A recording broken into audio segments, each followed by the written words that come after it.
жетиштүү маалымат алышкан соң, генге жакын жайгашкан элге кандай артыкчылыктар каралат деген суроо кызыктыра баштады. Ушул уран боюнча адистерге суроону узаткым келип турат.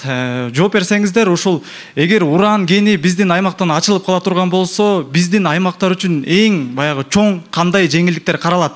Андан тышкары, ушул эгер уран гени ачылып кала турган болсо, биздин аймактын жергиликтүү калктын көпчүлүк бөлүгүн, дээрлик 90-95%-ын жумуш менен камсыз кылсаңыздар деген сунуш.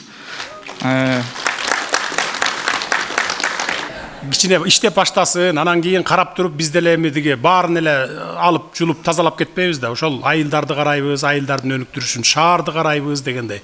Иштеп баштайлы, анан кийин келип айткыла да. Биз көрөлү да канча прибыль түштү. Ал бардыгы ачык болот, бул мамлекеттик болгондон кийин. Муну эч ким жашыра албайт.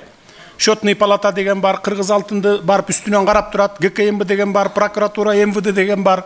Бардыгы ачык болот да, канча таза киреше түштү. Анан ошондон сурагыла да кийинчи. Мына таза киреше монча алып атасыңар, момчасын биздин айылга бергиле депчи. Муну кылгыла, тигини кылгыла деп. Жумуш менен камсыз болуу боюнча толук ушул чөлкөмдөн аласыңар.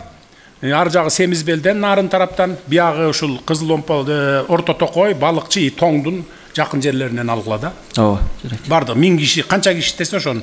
Только адистерди эми бияктан ала албайсыңар. Адистер башка инженерлер, немеле геологдор адистерден башка жактардан таап келесиңер, а бирок карапайым жумушчуларды мындай бүт баарын ушул чөлкөмдөн аласыңар.